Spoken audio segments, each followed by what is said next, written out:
Navegó por el Atlántico. Feroz, implacable y armado con espadas de hierro. Los vikingos, guerreros que habían conquistado costas lejanas, habían encontrado una nueva tierra, Vinlandia. Pero aquí, algo era diferente. Los bosques eran densos, los ríos bravos, y aguardaban en esas sombras guerreros como nunca antes se habían enfrentado. Armados con flechas con punta de piedra y un profundo conocimiento de la tierra, los nativos no lucharon con fuerza bruta. Lucharon con paciencia, estrategia y número. Esta no fue una historia de conquista. Se convirtió en una historia de retirada. Un capítulo olvidado donde los vikingos se convirtieron en la presa. Música. Nuestra historia no comienza con la guerra, sino con el viento.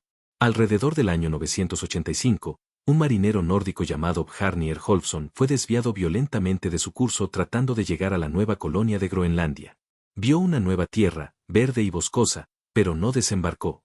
Sin embargo, la historia de su descubrimiento accidental llegó a Leif Erikson, hijo de Erik el Rojo. Leif estaba intrigado por la promesa de la madera, un recurso desesperadamente escaso en Groenlandia. Alrededor del año 1000, compró el barco de Verney y se dispuso a encontrar esta nueva tierra. Lo que encontró superó sus sueños. Desembarcó en varios lugares, llamándolos Eyulan, tierra de piedras planas, probablemente la isla de Baffin, Markland, tierra forestal, probablemente Labrador, y finalmente un lugar tan exuberante que lo llamó Vinland, la tierra del vino, por las uvas silvestres que crecían allí. Los ríos estaban llenos de salmones, más grandes que cualquiera que hubieran visto. Los bosques eran densos con madera valiosa. Para un pueblo proveniente del extremo árido y gélido del mundo, Vinlandia era un paraíso. Leif y su tripulación de 35 hombres construyeron un pequeño asentamiento, probablemente el que podemos ver hoy en Eleance Meadows, Terranova, y pasaron allí el invierno antes de regresar a Groenlandia en un barco lleno de madera y uvas. La noticia de Vinlandia corrió como la pólvora. Significaba recursos, un futuro. Pronto se sucedieron más expediciones. El hermano de Leif, Thorvald, lideró el siguiente viaje. Unos años más tarde, un acaudalado comerciante islandés llamado Thorfinn Karlsefni organizó el intento más ambicioso de establecer una colonia permanente. Alrededor de 1010, Karlsefni partió con 3 barcos y entre 130 y 160 personas. No se trataba solo de explorar. Llevaban mujeres y ganado, una clara señal de que estaban allí para quedarse. Fue entonces cuando los nórdicos conocieron a los habitantes de la tierra, a quienes llamaban Skraelingar.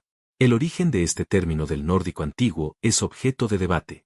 Podría haber significado a quienes usaban pieles para sus prendas de piel, o podría haber sido un término más despectivo como gritones o débiles.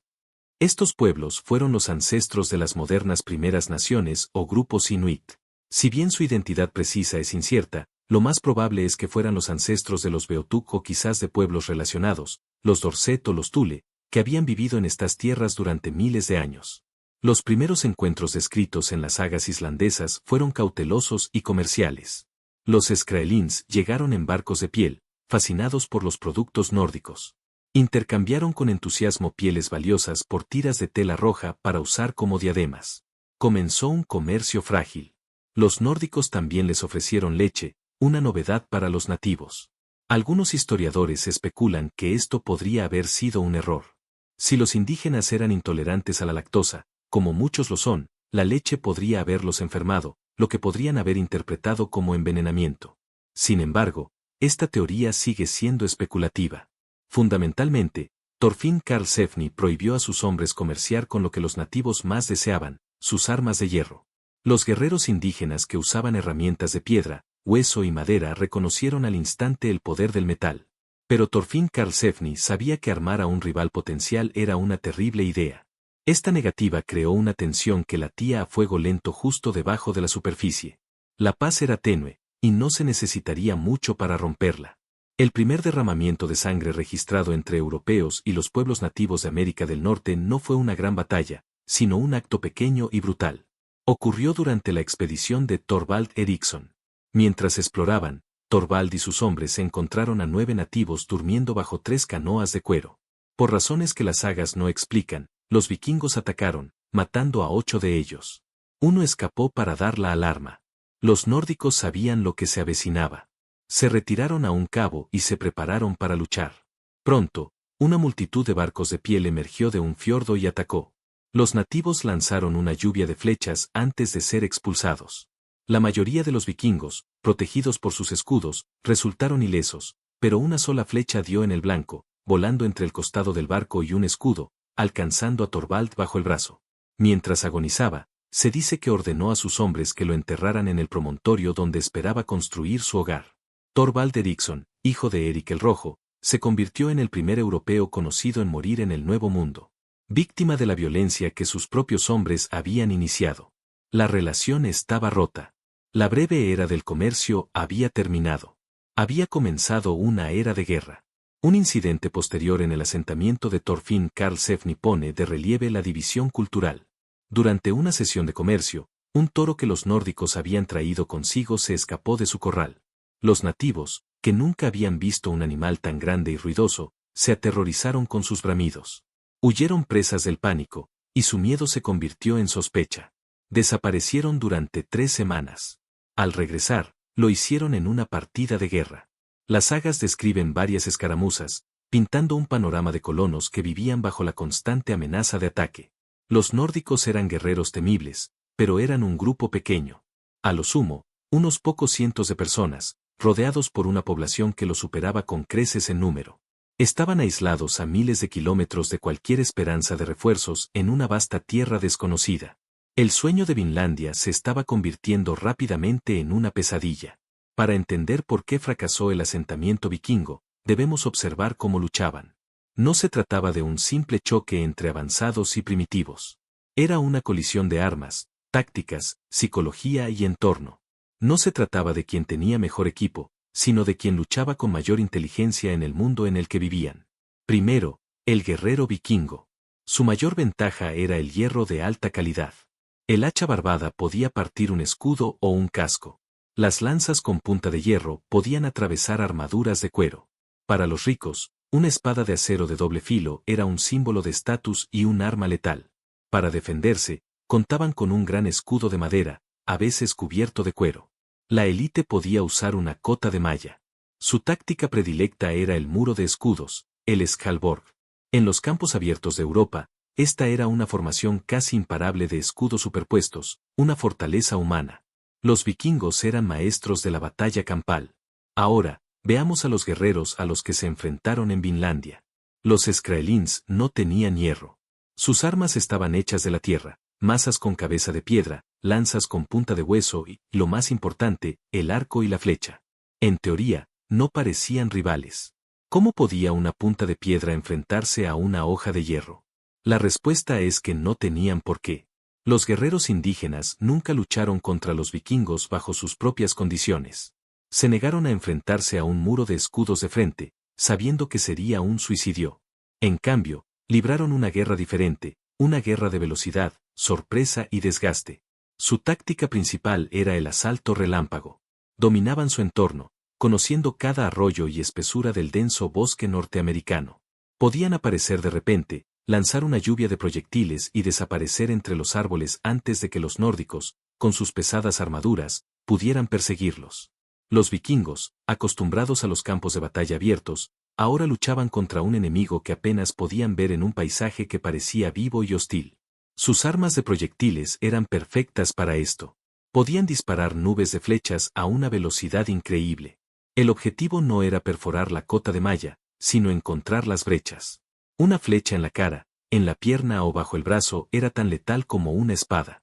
Una lluvia constante de flechas desde todos los lados podía hostigar, herir y desmoralizar a los defensores, inmovilizándolos. El muro de escudos estaba diseñado para un asalto frontal, no para un ataque de 360 grados de enemigos ocultos. El impacto psicológico fue inmenso. Las sagas mencionan a los nativos atacando con aterradores gritos de guerra. En una batalla clave, se describe que usaron una extraña arma que aterrorizó a los nórdicos.